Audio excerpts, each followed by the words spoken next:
All right, hi guys. So video for April 27, 2020. Unit 5 key concepts. We're going to cover two today. It's a different time period, so it's 1750 to 1900. We're going to try and cover the Enlightenment and nationalism and revolutions as quickly as possible. So we'll start first with the Enlightenment, which is defined as a movement taking ideas from humanism and the Renaissance as well as scientific revolution that valued reason over faith. So this is a big shift in thinking. Many people would take the advice of the church, and that was end all be all. There was no questions asked, and this is going to be the time period where people are really starting to ask those questions and really think about the why, and they want a valid reason behind things, and they want stuff explained scientifically with rationalism and ideas and thoughts and thinking, and not just because you know who says so. So it's going to actually lead to the age of what's called the age of isms. So you have the creation of socialism, which is where workers own the means of production, meaning the workers are the ones who are in charge of the factories and the ownership of those factories. It's not so much as a privatized industry where you have one, factory owner and he kind of controls everything. It's in the hands of the people more so. You have the ideas of liberalism, which is a move and a shift away from conservatism. People have a belief in what is like natural rights, so individual rights. People have a constitutional government. Constitutional government is very important because it actually protects your individual rights as a citizen or as a person in your country, and it's written down somewhere. So a violation of those rights is not permitted, or it shouldn't be permitted at least. You also have a shift in economics as far as also a laissez-faire style. Laissez-faire is a French term which basically kind of means hands-off, meaning the government doesn't necessarily get involved so much. It's more in the hands of individuals.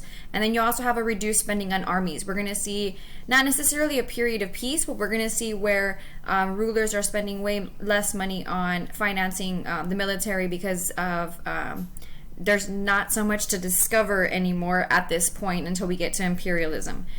Conservatism is the same thing. It stays the same. It's a belief in traditional values. You have nationalism, which is a fierce loyalty to those who share your customs, your language, and to your country. And we're going to see that pop up a lot. It's going to be the cause for a lot of these revolutions.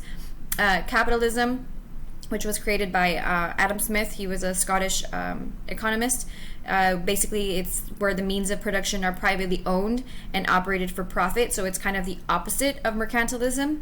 We're going to see feminism, so women's rights and equality. We're going to see deism, which is a shift from it acknowledges that God does exist, but God does not ordain. So what that means is that many people believe that God has already predetermined how everything is going to work out. Your destiny is defined for you. It's laid out. If you were to open a book and look at a certain page number, this is what it would say about you and your fate.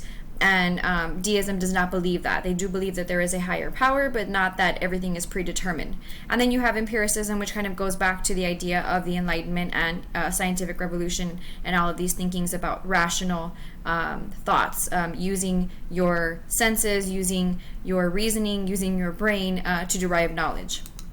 So following the Enlightenment ideals, you're going to see some very powerful monarchs challenge these institutions, as well as the role of the church, because these two long-standing institutions have been in power for such a long time that any threat to their positions of power is going to be seen as a threat. So you have individualism, you have self-determination, you have natural rights. Natural rights, like I said, were rights that you're born with, and these are going to be further explained by two philosophers, John Locke and Thomas Hobbes, and I'll talk about them a little bit more in a minute. But essentially, these ideas are going to encourage revolutions in the United States, France, and around the world, as well as numerous reform movements.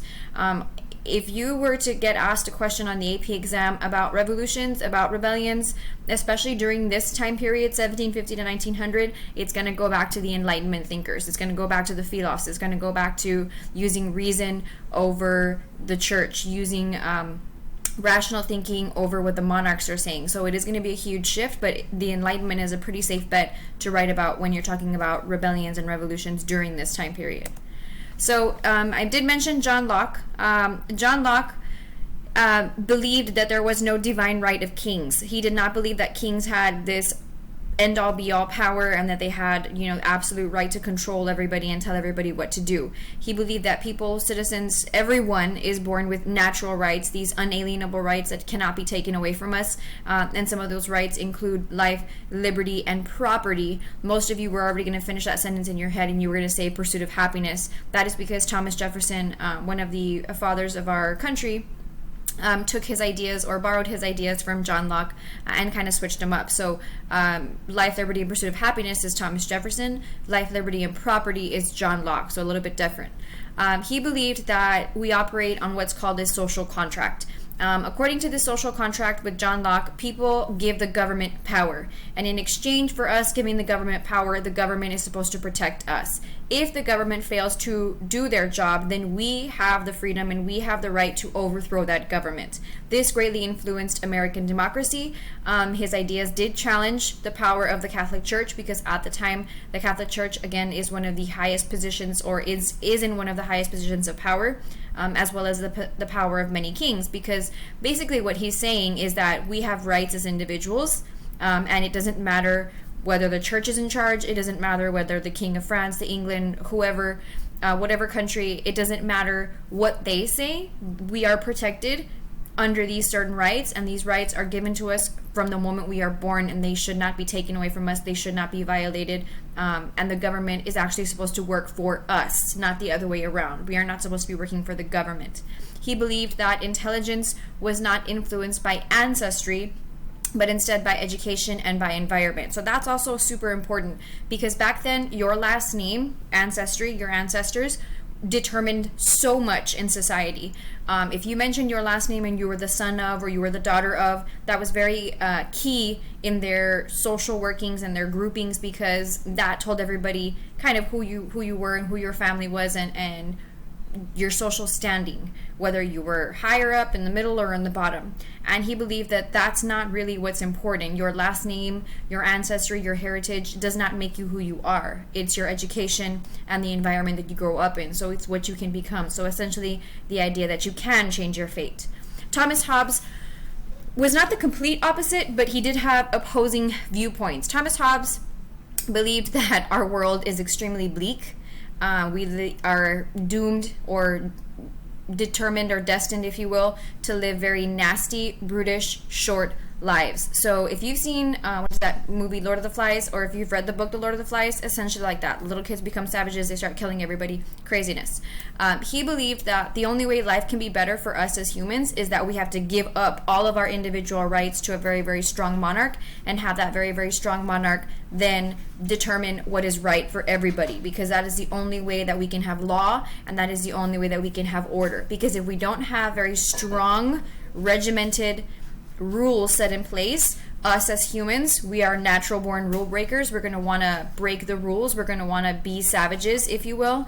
And if there's no penalty, it's just going to continue. And that's why our lives are supposed to be these nasty, brutish, short kind of things. And so he believed that having a very, very strong monarchy was key and essential and important. Otherwise, it's going to be complete chaos all over the place.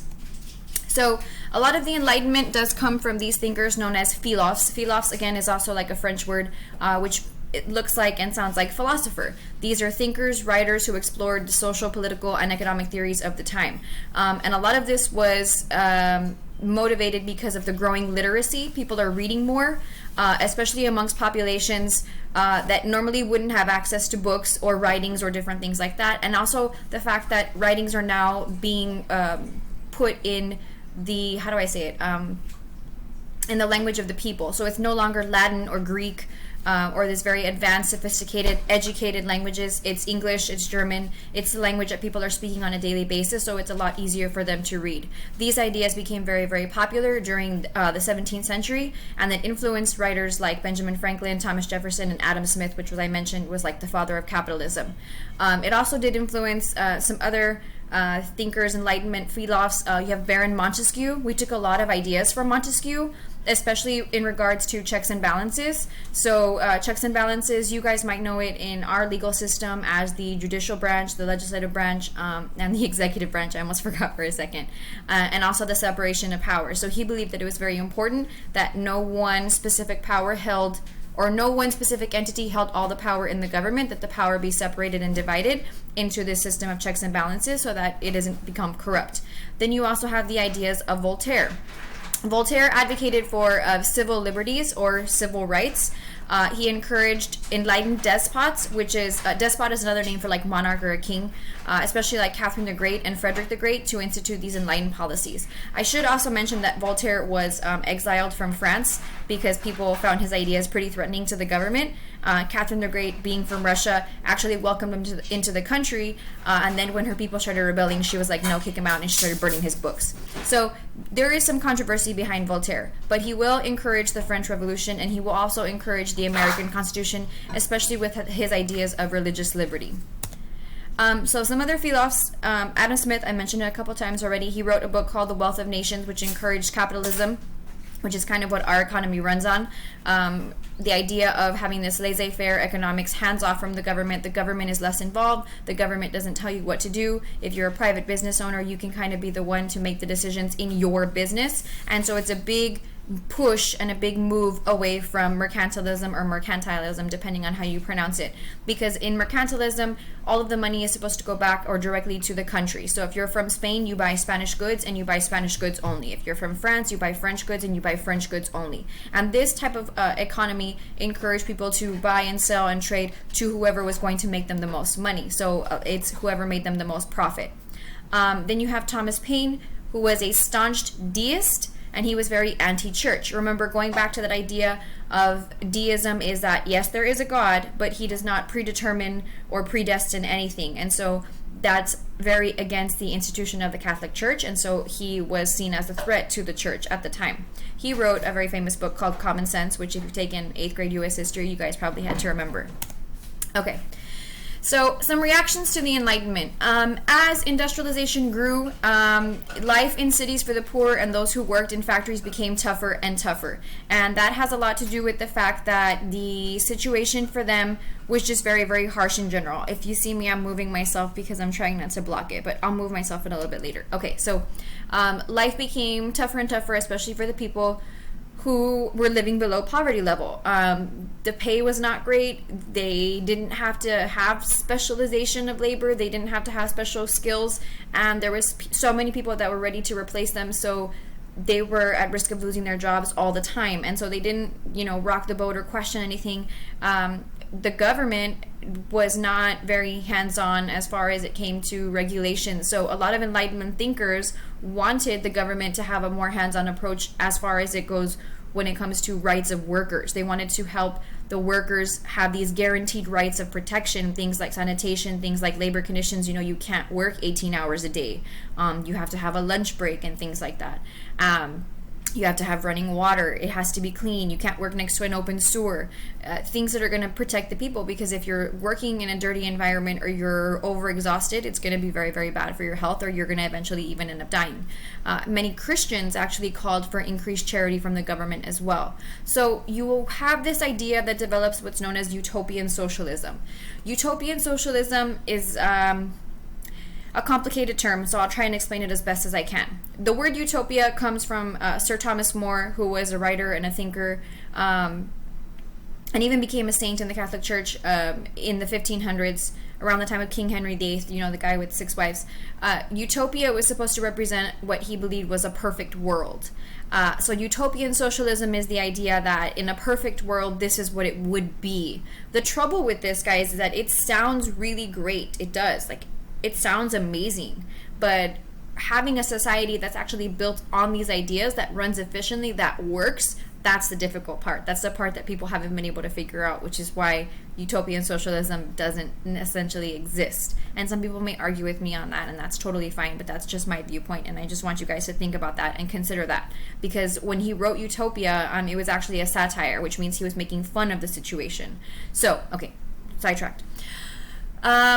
Utopian socialists believed that a society could be improved by building these ideal communities. It didn't matter whether it was public or private, but it did matter as far as the regulation goes on how the rules are set up in these societies. So there's different people who believed in these communities. You have Henri de Saint-Simon, excuse me, I try to be fancy and show off my accent there. He believed that engineers, scientists, and business owners should work together to provide jobs, create spaces worth working in, and create useful products. Charles Fourier believed that people should live harmoniously, which is like peacefully in society, rather than struggle in a class system. So he wanted to live more like in an egalitarian area where people, didn't have upper, middle, lower class. And then you have Robert Owen, who believed in the communal ownership of property, education, and children of community rulers, to govern life. Robert Owen basically wanted people to live in communes, or these big areas, like kind of like neighborhoods or compounds, if you will, and everybody took ownership of everything. Everything was shared amongst the people, and he believed that there should be a group of community rulers who were the ones to decide kind of what goes on and how things function. But again, if you have a group of people who is set aside, who is higher up, who's in charge, that's not exactly equal either. So there's a lot of conflicting ideas, which is why it doesn't really work. Then you have Fabian societies. I'm going to move myself back down again. Fabian societies are based in England. They believe in gradual socialism. So they believe that some of these things could be achieved over time. There's no way you can do this overnight. It's going to take reforms. It's going to take changes. It's going to have to happen through parliament. It's going to have to happen through like government regulations and government, I already said that, regulations, excuse me. It's going to have to happen through those certain measures. They can't just go and lead a rebellion and cause chaos and cause anarchy, and it's not going to happen overnight. It's going to be a gradual process that happens over time, because the fact that these institutions have been around for such a long time, and then to throw a wrench in them is going to cause problems. Okay, so more reactions to the Enlightenment. Feminism. Feminism becomes a movement for women's rights, equality, and suffrage based on the Enlightened ideas. So we have some very important women who are pictured there. In 1791, you have Olympe de Gouges, who wrote the Declaration of the Rights of Women and the Female Citizen. She's a lady at the very, very top with kind of like the white-looking shawl and the white-ish wig. She basically wrote this document to point out that women's rights had not been addressed in the hugely significant Declaration of Rights in Man and the French Citizen that was written by the Marquis de Lafayette, which pretty much inspired the French Revolution. So women were just left out of it. And that's not on purpose. That was probably just done because at the time, men were the ones who were the writers, and they really didn't consider the viewpoint of women. So now that women are becoming educated, or are becoming more literate, and are becoming more involved in society, they're taking a more active role. And so she's one of the first women to take a very active role in saying, okay, we need to be included too. Then you have Mary Wollstonecraft, who wrote A Vindication of the Rights of Women, where she argued that women should have the same right to education as men should. Education would give women more opportunities politically and professionally, so they would not have to rely on men. And that had a lot to do with the way society ran back then. Women were very, very dependent on men, their husbands, their fathers, their sons, whoever it was that was supposed to be responsible for them, because they pretty much couldn't function in society without a man standing in for them. These writings would then later inspire the 1848 Seneca Falls Convention with Elizabeth Cady Stanton and Lucretia Mott. So you can see both of them pictured there as well. They wrote, or basically at the Seneca Falls Convention, you have the creation of the Declaration of Sentiments, which announced and said that women should have the right to hold office, have the right to have property, manage their own money, be legal guardians of their children, and it was led by these two women, because women's rights were very largely overlooked. And so when situations regarding property, managing money, legal issues, especially regarding their children, the men were responsible and the men were in charge. And so women were very, very largely forgotten about, and these women felt like we should not be forgotten about. So these are just some pictures of the feminism movement. The first one is a picture of the Seneca Falls Convention, and then you can see some very early suffragettes who are dressed very, very nicely. I like this style of dress to me, but this was a style of dress during the time period. Women are not going to get the right to vote until 1919. So even though this is happening in the 1700s and in the 1800s, it's still going to take almost 200 years because there's a lot of issues that are going to stand in the way of women being able to earn these freedoms, earn these rights.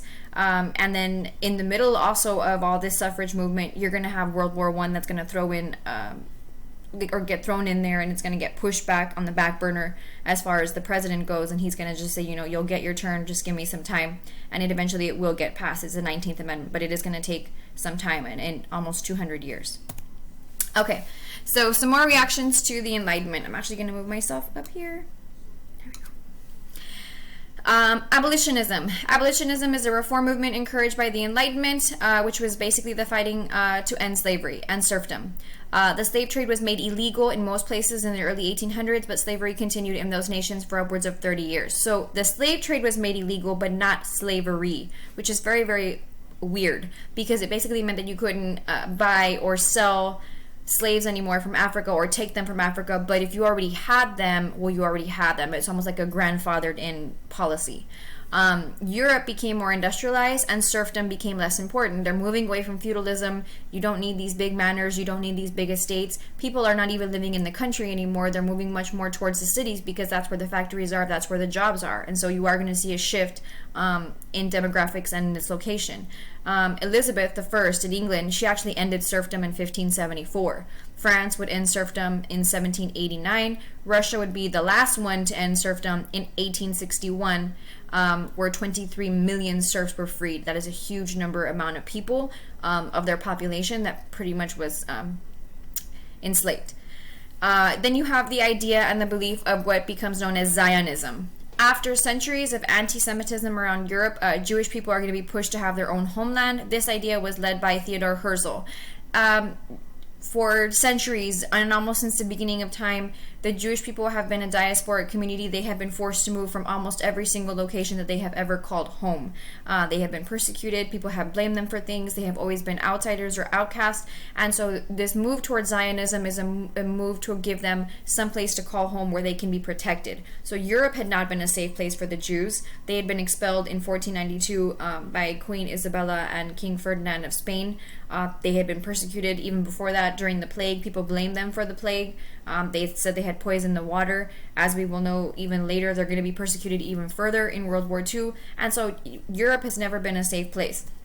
It was actually made worse by the French Dreyfus Affair, which solidified the concept that, again, the Jewish people are persecuted and they're seen as outsiders or ostracized, basically. What happens is that a Jewish military officer was framed for crimes against the state. And he was framed to build a distrust against the Jewish community. So he was kind of like a scapegoat or a patsy, if you will. He's the guy that was meant to take the fall for this.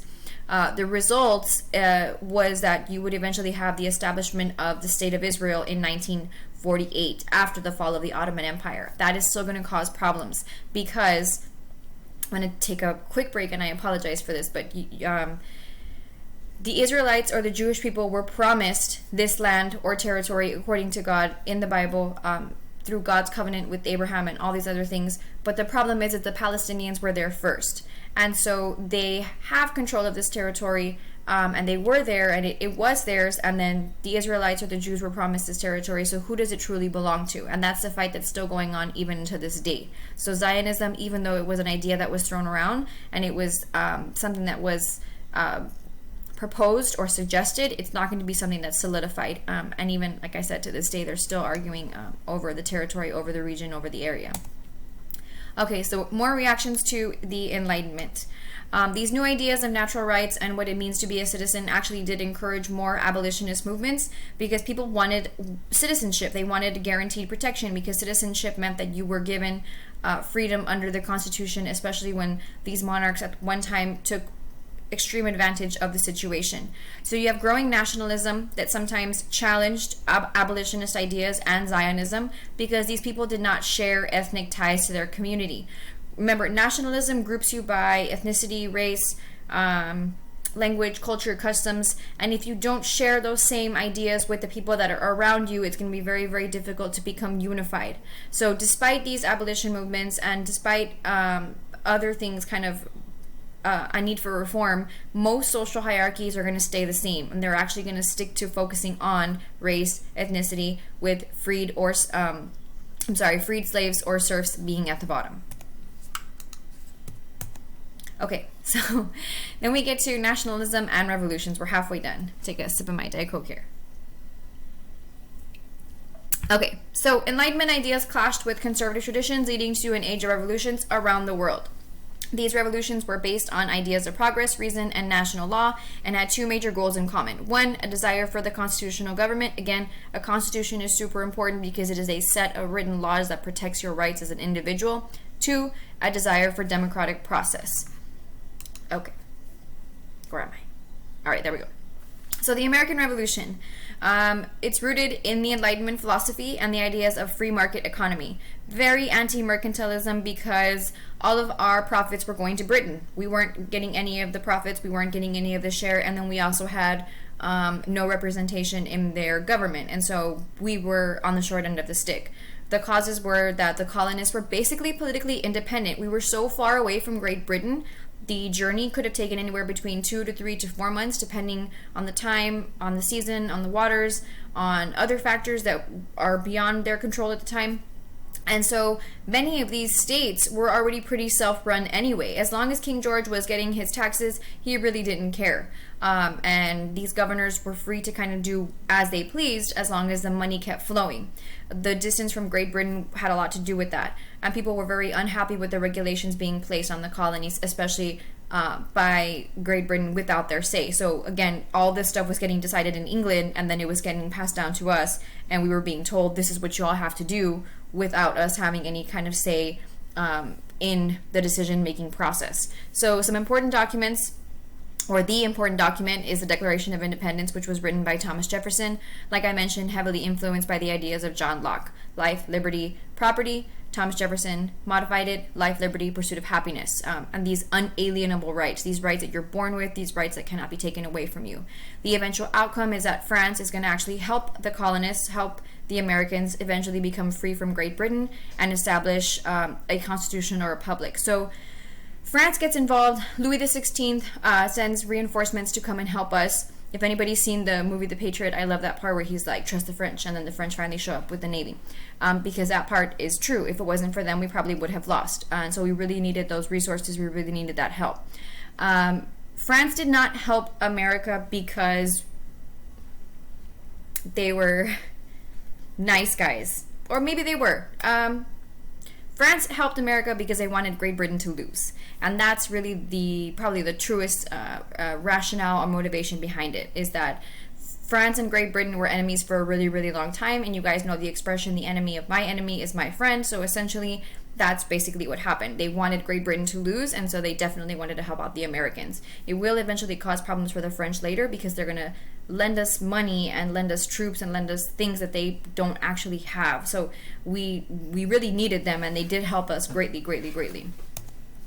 Then you have the New Zealand Wars, which are not very well known about, but it is still important to know about the history of this country. So Great Britain annexed New Zealand in 1840, which basically means that it claimed this territory for itself. It is going to cause some chaos because, again, there are already people that are living there, especially with the tribes. And so the Maori tribes are going to conflict with the British because to them this is their homeland, this is their territory, this is theirs, belongs to them, and there is going to be a fight for the land. The independent tribes at one point did band together to fight against the British because before them they were separated, so it was kind of like the American Indians where you had different groups, different sections all divided, but they got together and then decided to fight the British, and it's going to result in a growing Maori nationalism, but they were unable to defeat the British because the British were more militarily resourceful. I don't even know if that's a term. It sounds ugly, but basically it means that they had better weapons, and so they were able to overcome the Maori tribes. It didn't take very long. Okay. The French Revolution was based on the ideas of liberté, égalité, fraternité, fancy way of saying liberty, equality, fraternity, which is like brotherhood, and it was made popular by the Enlightened movement. The cause is going to be years and years and years of these French kings passing on the idea of divine right. I am chosen by God and I can do whatever I want and you all don't have a say, blah, blah, blah. We know how it goes. France was poor after spending a lot of money on wars and also building really fancy, luxurious palaces that we know that they necessarily didn't need, but they had. So France calls on their version of government, which is the Estates General. The Estates General was made up of 3 different estates. You have the clergy, the nobility, and the commoners. So 3 different groups. The thing is that the commoners made up 97% of the population, and this 97% of the population paid the taxes and financed the country for the top 3%. And so the clergy didn't pay taxes because the church didn't pay taxes. The nobility didn't pay taxes because they are nobility. And so the commoners were basically funding the lifestyle of the rich and wealthy. That's repetitive, but yeah, the rich and famous, if you will. So they're going to actually say, you called this meeting, you're not listening to what we're telling you, we can't pay these taxes are unreasonable, we're out. So they walked out of the meeting and they decided to create their own kind of version of government called the National Assembly. The war is eventually going to boil over because these revolutionaries wanted a constitutional monarchy. They wanted a set document that was going to protect their individual rights. It started through a revolutionary movement during the time of Louis XVI and his wife Marie Antoinette. But at the time, they're going to storm a very famous prison known as the Bastille. In 1789, the French actually celebrate Bastille Day on July 14th, which is kind of like their version of Independence Day, and it was encouraged by a peasant uprising. So the king is actually going to have to surrender because his life is threatened. You're going to see the abolition of feudalism, and you're going to see the adoption of a new constitution that was written by Marquis de Lafayette, the Declaration of Rights of Man. The king had actually refused to accept this limited power, and he was eventually overthrown by the Jacobins. The Jacobins get their name because of where they originated from. The Jacobins, and I could be mistaken, but I'm pretty confident that they got their name because of the street where they lived on. It was Saint Jacques, I think, and then also they were Dominican priests. So it's actually started out by a small faction of religious advocates. Yeah. Okay, so the French Republic. Under the Jacobins, the new French government led the Reign of Terror. So this is going to be a really dark time in France's history. France's history. The Reign of Terror is going to be a period of time where everyone loses their head. This is where the guillotine is invented. So you can actually see a picture of the guillotine there. It was a machine that actually made it easier to cut people's heads off because of how many people they were actually executing. So even though the Jacobins originally started as a revolutionary movement of peasants, it transitioned into something really, really, really ugly and really nasty and really, really dark. So these people who are in charge are going to kill thousands. Anyone who opposed the revolution, even some of their own people within their own organization, if they spoke out against whoever was in charge or the leadership at the time, they were seen as traitors or people who were being betraying the country, and so they were executed.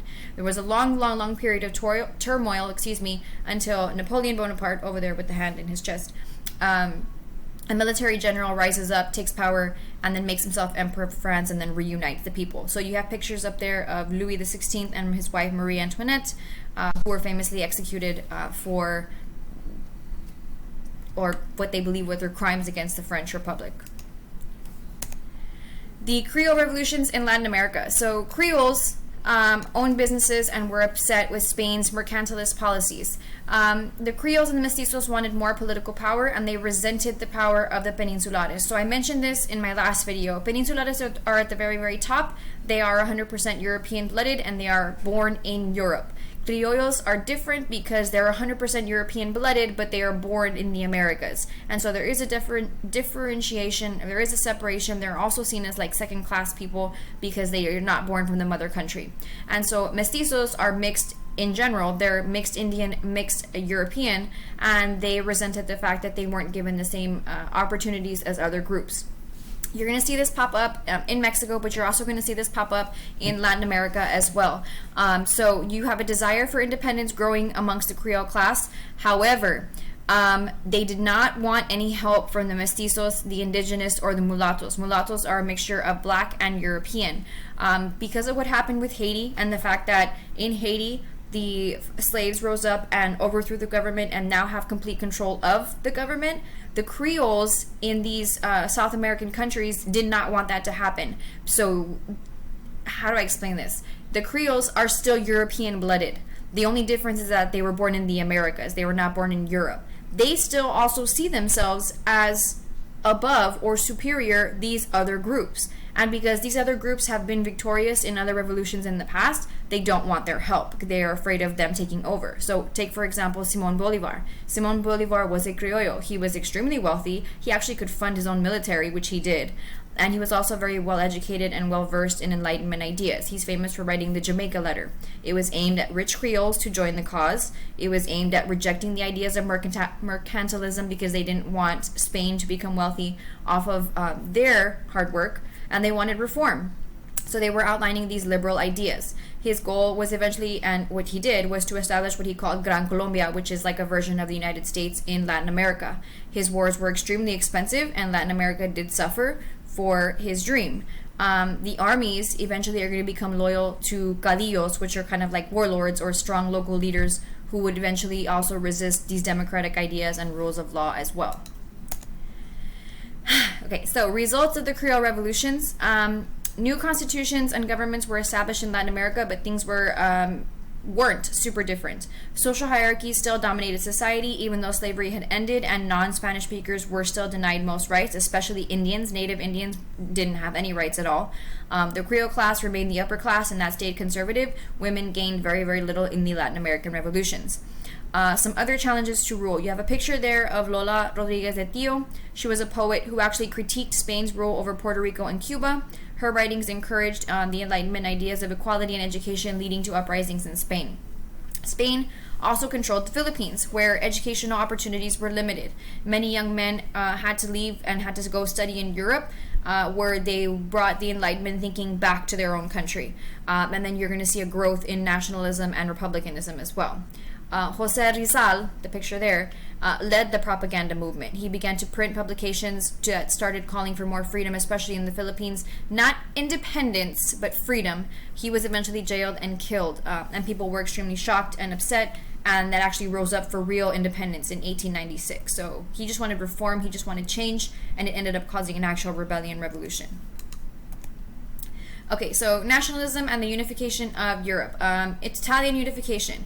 Before, up until this point, it's really weird to think about it, but Italy was not a unified country. It was a bunch of independent city-states, and all these city-states had their own rulers, had their own kingdoms, had their own way of doing things. And so it was not a unified country. It is not until this time that it becomes one unified group.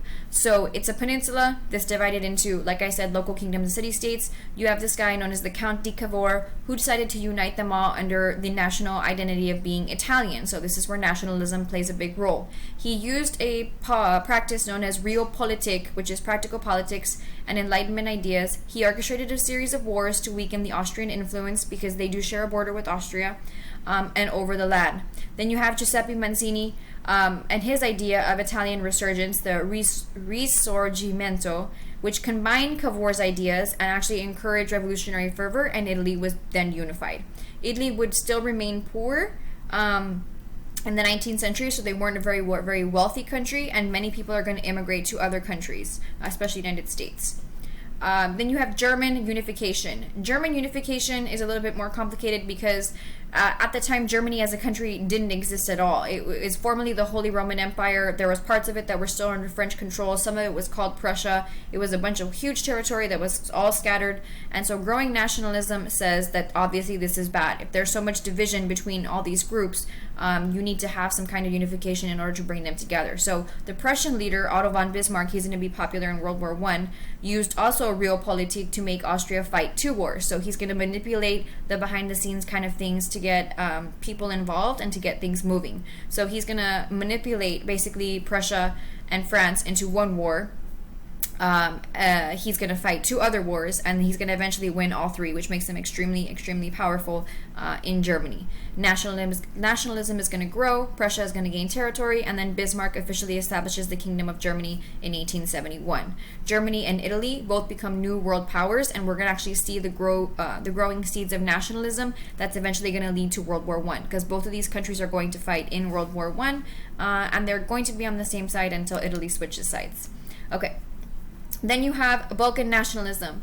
The Balkans is the territory like Eastern Europe, The Ottoman Empire had previously gained control of this area for a long time, but in 1683 we start to see the beginning of the end. So other Balkan nations like Austria and Russia start to push back against the Ottomans. The Balkan nationalism develops. In 1827, you're going to have more contact with Western Enlightenment ideas. Greece is going to work with Great Britain, and France and Russia to assert their independence away from the Ottomans after 325 years. So that's a really, really long time. You're also going to see a push and a move away from places like Serbia, Bulgaria, Romania, wanting an end to Ottoman control in those places. They wanted their own independence. They wanted to see themselves as Serbians, as Bulgarians, as Romanians. They didn't want to be associated with the Ottoman Empire whatsoever. So also Ottoman nationalism is going to grow because people are going to have like an opposite reaction to this. As a response to the growing desires of Balkan nationalism and independence, the Ottoman Empire created Ottomanism, which is the creation of a new Ottoman identity and state. They used education to encourage Ottoman identity. Other ethnic groups did not like this because it did not include them. And it actually highlighted how unhappy people were with the Ottoman Empire, and independence movements are going to grow. The Ottomans are also going to fight in World War I. Okay, last and final slide. So your assignment, I already put it up on Google Classroom. It's actually a Google form that needs to be filled out as soon as possible. It is for a grade, and it is very, very, very, very, very, very, very, very, very important. The reason for that is because your AP exams are going to be online, and we need to know who has easy access, who has a device, who has internet access, who has spotty internet access. Do you know your logins for College Board? Do you have the email that is going to be sent the information on how to actually access your AP exams, and then how many AP exams you are taking? So the form is pretty self-explanatory once you go through it. The link is there. The link is also on the assignment page. The link is also on the stream page, so I put it in 3 different places.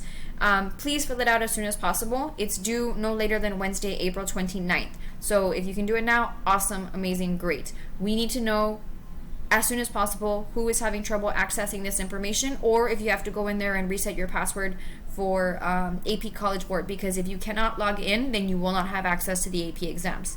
All right, so if you have any questions, please email me or call me. Have a happy Monday. Bye-bye.